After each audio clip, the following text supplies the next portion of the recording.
Hot topic में आपका स्वागत है। मैं हूं विकास भदौरिया। हमने आपको पिछले आधे घंटे दिखाया किस तरह से जयप्रकाश नारायण के स्मारक पर ज़बरदस्त राजनीति हो रही है। एक बड़ा सवाल ये उठ रहा है कि जेपी बहाना है, क्या 2027 निशाना है? सपा अध्यक्ष अखिलेश यादव को जयप्रकाश नारायण की मूर्ति पर माल्यार्पण करने से रोकने को लेकर आज पूरे दिन यूपी की सियासत उबलती रही। दरअसल अखिलेश यादव लखनऊ के जयप्रकाश नारायण इंटरनेशनल सेंटर जाकर माल्यार्पण करना चाहते थे, लेकिन प्रशासन ने उन्हें अनुमति नहीं दी। अखिलेश यादव को वहां जाने से रोकने के लिए उनके घर के रास्तों की घेराबंदी भी कर दी गई। इस दौरान बड़ी संख्या में सपा कार्यकर्ता वहां जमा हो गए। बाद में अखिलेश यादव ने अपने घर के बाहर ही जेपी की मूर्ति लाकर माल्यार्पण किया और योगी सरकार पर जमकर हमले भी किए। वहीं बीजेपी ने जवाबी हमला बोलते हुए कहा कि जयप्रकाश नारायण ने कांग्रेस के खिलाफ लड़ाई लड़ी, लेकिन कुछ लोग आज उसी की गोद में जाकर बैठे हुए। जयप्रकाश जी के नाम पर जो स्मारक बना है उसको इसलिए ढका हुआ है, कहीं साजिश है उसके पीछे, और साजिश ये कि लोग बेचना चाहते हैं। सोचिए ऐसी सरकार जो म्यूजियम बेच रही हो, जननायक भारत रत्न जयप्रकाश जी के स्मारक को भी बेच रही हो, उससे क्या उम्मीद करोगे लोकतंत्र में और संविधान की रक्षा? जिस वक्त कांग्रेस पार्टी संविधान से लेकर के जनतांत्रिक मूल और लोकतांत्रिक मूल्यों और मर्यादाओं का अपहरण कर रही थी, उसकी हत्या करने की कोशिश कर रही थी, संविधान को बंधक बना लिया था आपातकाल के नाम पर, उस वक्त लोकनायक जयप्रकाश नारायण जी के नेतृत्व में समग्र क्रांति की एक नई संघर्ष और संग्राम शुरू हुआ था, जिसमें कि सभी राजनीतिक दल, चाहे वो समाजवादी रही हो चाहे जनसंघ रहा हो, सभी ने हिस्सेदारी भागीदारी की। उसका मुख्य उद्देश्य गैर कांग्रेसवाद का एक नारा था और उसमें हमें सफलता भी मिली। वो अलग बात है कि जिन लोगों ने गैर कांग्रेसवाद के नारे और सोच के साथ सियासी सफ़र शुरू किया, वो आज कई लोग उसमें से कांग्रेस की गोद में हैं। इसलिए लोकनायक जयप्रकाश नारायण जी के चाहे वो जयंती हो और चाहे पुण्यतिथि हो, उस पर उनको श्रद्धा सुमन अर्पित करने से कौन रोक रहा है?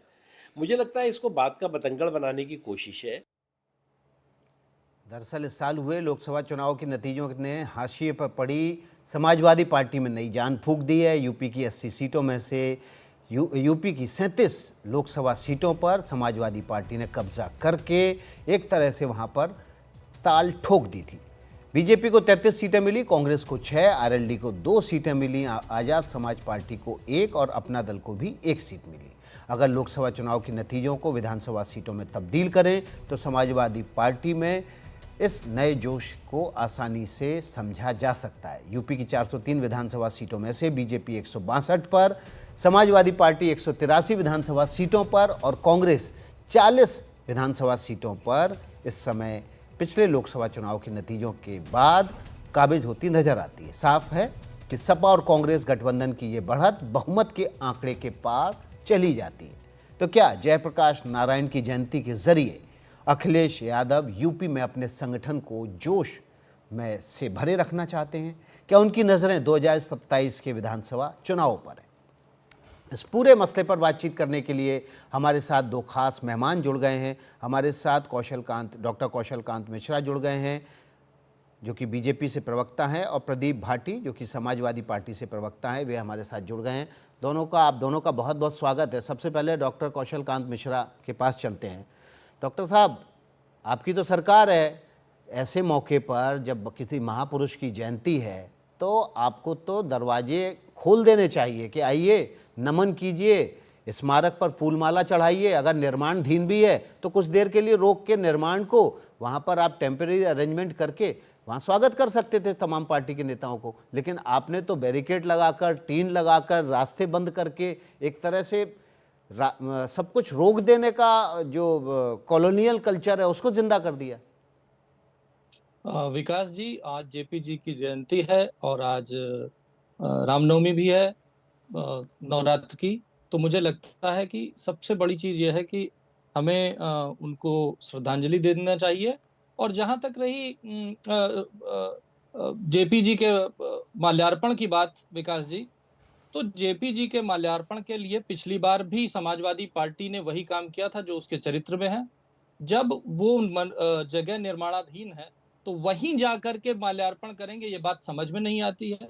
कांग्रेस हमेशा वही काम करने की कोशिश करती है जो काम गैर कानूनी हो। जब उनको परमिशन नहीं मिली तो क्या जेपी की मूर्ति अपने कार्यालय में लगा के नहीं की जा सकती है? ये जेपी की बात नहीं, बाद करते में हैं। वही किया उन्होंने। जेपी हाँ, तो वही तो मैं यही तो कह रहा हूं कि अगर जब बाद में वही किया तो एक्चुअली हुआ क्या, उनको मुफ्त में लाइमलाइट मिल गई, मीडिया में एक दिन का पूरा अटेंशन मिल गया। अखिलेश जी की सारी पॉलिटिक्स मीडिया के अटेंशन की थी। अदरवाइज विकास जी आप बताइए, जेपी आंदोलन की बात करते हैं, जेपी के आंदोलन के समय जेपी जी हुए, लोहिया जी हुए, कर्पूरी ठाकुर जी हुए, इन सबों का क्या मेन मुद्दा था?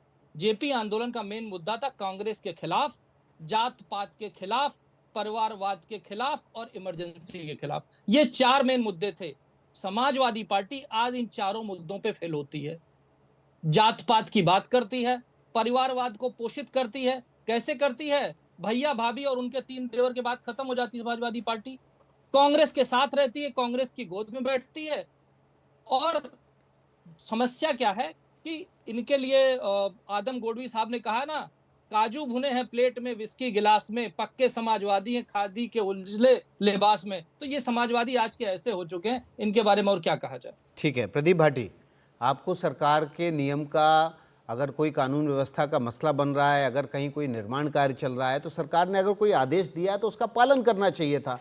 पार्टी के राष्ट्रीय अध्यक्ष अगर किसी गली के, ब्लॉक के, वार्ड के कार्यकर्ता की तरह उत्पाती हो जाएंगे तो कैसे अनुशासन रहेगा? धन्यवाद विकास जी। मुझे उम्मीद है आप मुझे भी पूरा समय देंगे।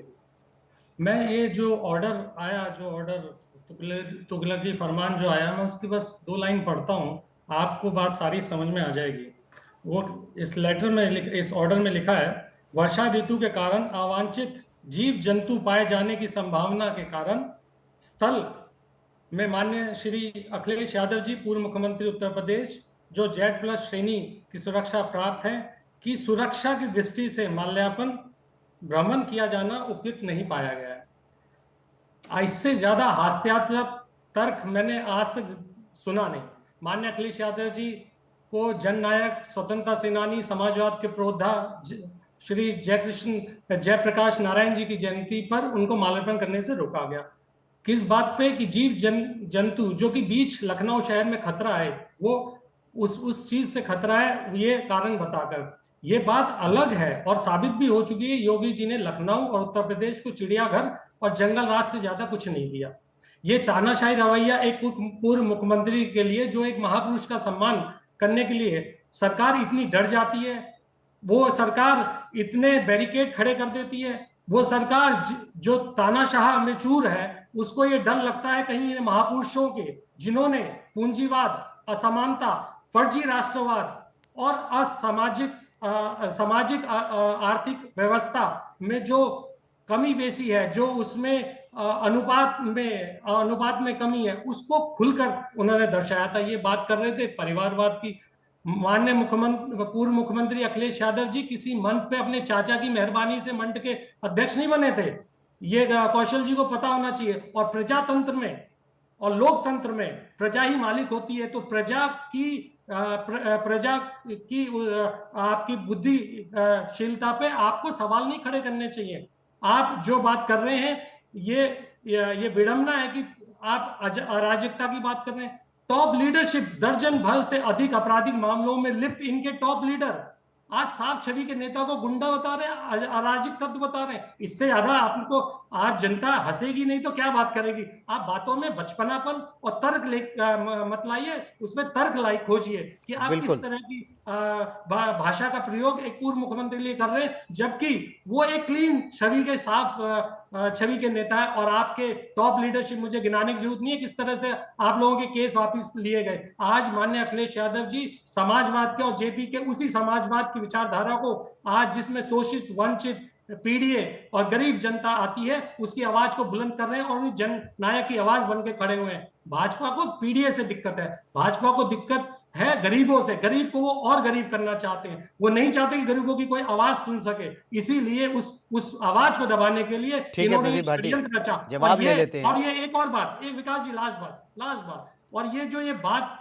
पिछले साल से, पिछले एक दो साल से ये गा रहे हैं कि अभी निर्माणाधीन वो बिल्डिंग है। आपको आप जाके देखिए कौशल जी, वो वर्ल्ड क्लास कन्वेंशन सेंटर हमारे अखिलेश यादव जी ने बेहतरीन, जहां पे 1200 कारें खड़े होने का, हेलीपैड से लेके स्विमिंग पूल से सब व्यवस्था थी। जो जनता को सुपुर्द होना था, जो जनता के लिए खुलना चाहिए था, उसने आपने एक झूठी और झूठा आपने निर्माण दिखा के उसको अभी तक काम को रोका हुआ है। आप पिछले 7 साल में वो निर्माण पूरा नहीं करे। आपकी ये विकास है, आपने सिर्फ बेचने पे, आप उस कन्वेंशन सेंटर को अपने उद्योगपति मित्रों को बेचना चाहते हैं और जेपी की विरासत को आपने नीलाम करके रखा हुआ है। ठीक है प्रदीप भाटी जी, आपके एक सवाल का जवाब ले लेते हैं डॉक्टर कौशल मिश्रा से। डॉक्टर कौशल, अगर रोकना ही था तो जो आदेश देते वो कम से कम ऐसा तो होता कि उसको पढ़ के हंसी नहीं आती। सांप, बिच्छू, जहरीले जानवर, इनसे खतरा है। अगर लखनऊ राज्य की राजधानी में आप एक पूर्व मुख्यमंत्री को इन सबसे सुरक्षा नहीं दे सकते तो फिर कैसे शासन करेंगे? विकास जी, पहले तो जो प्रदीप भाई ने कहा, आखिरी बात कही उन्होंने कि कन्वेंशन सेंटर जो बनाया जा रहा था, प्रदीप भाई आपको पता है उसमें क्या प्रॉब्लम हुई है? आपने जो समाजवादी पार्टी ने जेपी जी के कन्वेंशन सेंटर के नाम पे जो करोड़ों का घोटाला किया है, उसकी जांच चल रही है, मालूम है ना आपको? और यही वजह है भाटी जी प्लीज, मैं आपके बीच में नहीं बोला, मैं बिल्कुल नहीं बोला।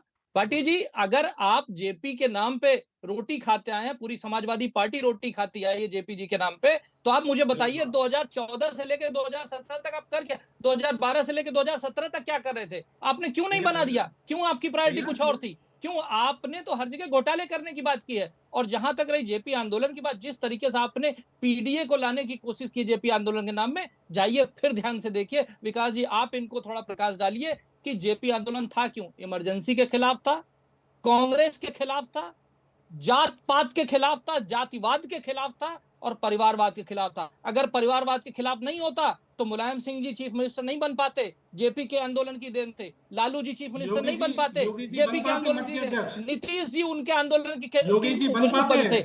अगर सुन, प्लीज भाटी जी, जब जेपी आंदोलन हुआ था तब योगी जी थे नहीं, उस समय बहुत छोटे थे। अभी आप जरा मैच्योरिटी से बात कीजिए, जिसकी वजह से, जिस आंदोलन की पैदावार मुलायम सिंह जी हैं, नीतीश जी हैं। ठीक है प्रदीप जी, आपके पास भी आएंगे। डॉक्टर कौशल मिश्रा ने जो बातें कही उसका जवाब लेंगे, लेकिन अभी छोटा सा ब्रेक ले रहे हैं। ब्रेक के बाद फौरन हाजिर होंगे।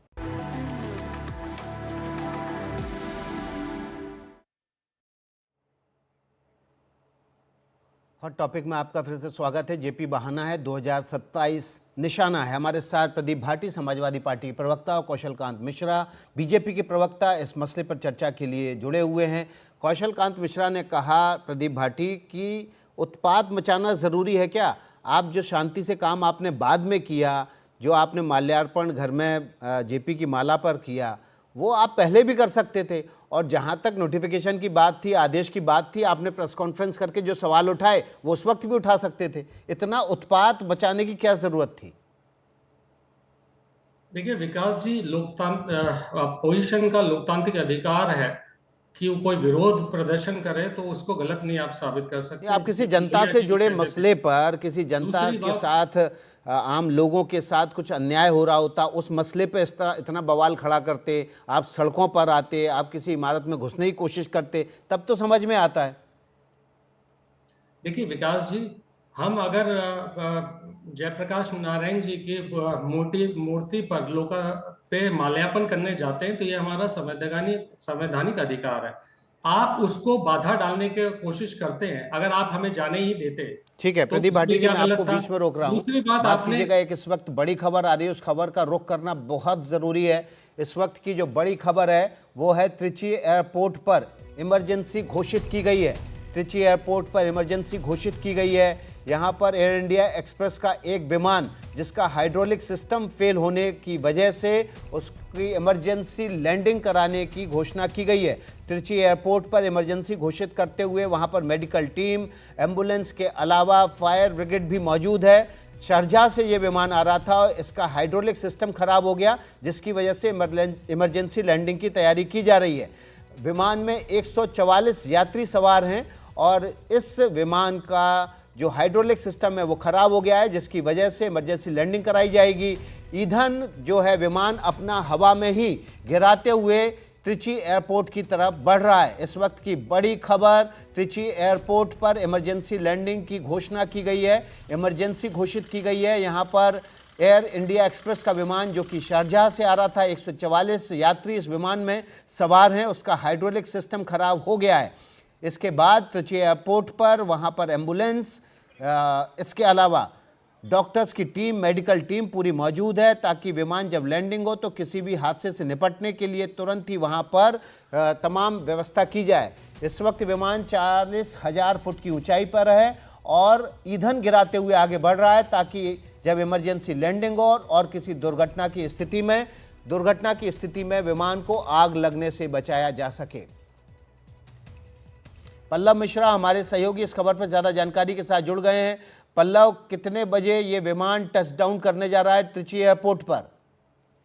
देखिए विकास, अब से थोड़ी देर बाद जो है ये विमान जो है टच डाउन किया जाएगा और फिलहाल जो है जो अब जानकारी हमारे पास है उसके मुताबिक ये है कि जो फिलहाल जो उसका ईंधन है उसको जलाने के लिए जो है जो विमान है वो चक्कर लगा रहा है। और जो त्रिची एयरपोर्ट है वहाँ पर जो है सारी तैयारियां कर ली गई हैं। करीब 18 जो है दमकल गाड़ियां हैं उसको स्टैंड बाई पर लगा दिया गया है और वहाँ पर जो सुरक्षा व्यवस्था है वो बढ़ा दी गई है। एम्बुलेंस और जो बचाव दल है वो मौके पर मौजूद है और जो जानकारी निकल कर सामने आ रही है कि तमाम जो इंतजाम है उसको लेकर कर लिए गए हैं। करीब 144 यात्री जो है उस विमान में सवार हैं और उसको देखते हुए तमाम एहतियाती कदम उठाए जा रहे हैं।